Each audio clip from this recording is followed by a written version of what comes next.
All right. Give us your predicted score? Predicted score in this one. I'm going to go a little higher scoring end. I compared this game to the Penn State-Memphis game of 2019 earlier. That was a game where Memphis gets out to a 17-7 lead. Then Micah Parsons really takes over for Penn State.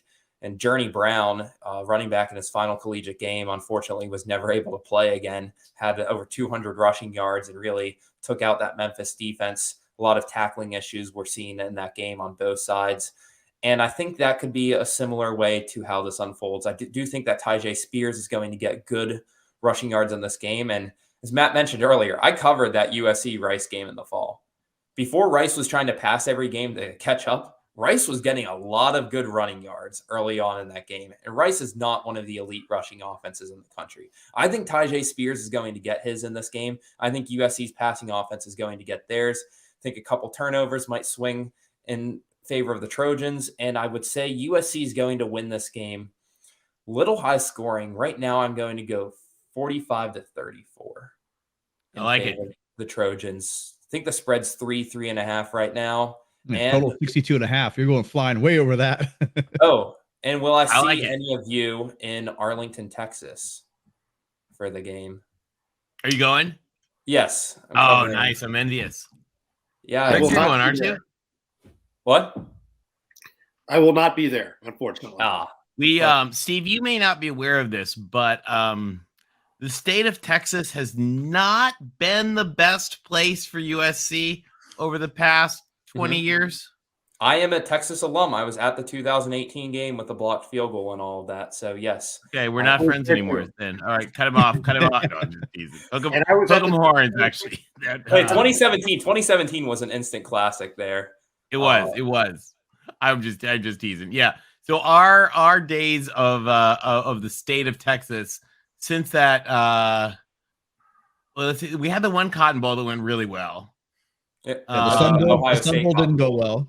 The Sun Bowl did not go well, but the Sun Bowl like Alabama game didn't go well. The reason I don't count the Sun Bowl was because I remember the band coming back and warning us and getting emails from my friends in the band that when they were coming back drunk from Mexico, they ran into the football team on their way across the border, and they were like, "Oh, tomorrow's not going to go well," and it did not. And that coach wasn't that the coach? I think he had a kid who got into coaching, but is somehow not in coaching anymore after today. Hackett.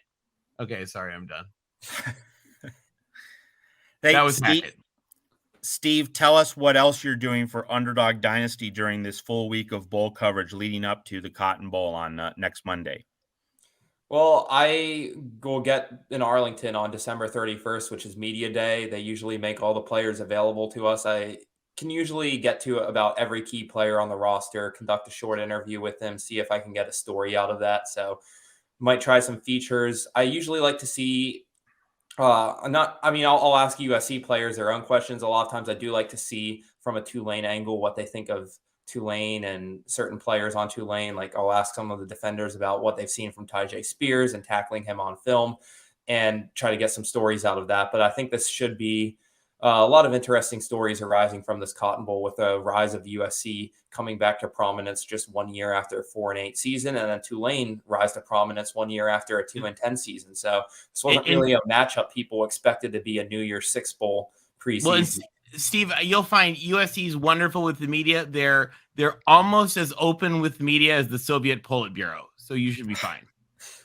I was at USC for that Rice game week 1. I went to the post-game Rice press conference, and it was me by myself sitting in the front row. And when I got out, it was in a tent, just a small tent next to the media room. And when I got out of that press conference, I went over to USC for Lincoln Riley's first game.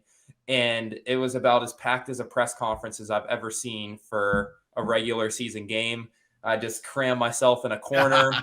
Everyone's just trying to shout out Blair, get that question into Lincoln Riley about his first game. Caleb Williams with him at the podium. So that was quite the media scrum there at USC. So that Coliseum's classic. Yeah, it was pretty good venue, pretty good stadium to go to. I was glad I got to make that trip this year, especially in a year where USC ended up being one of the best teams in the country. For sure. That's awesome.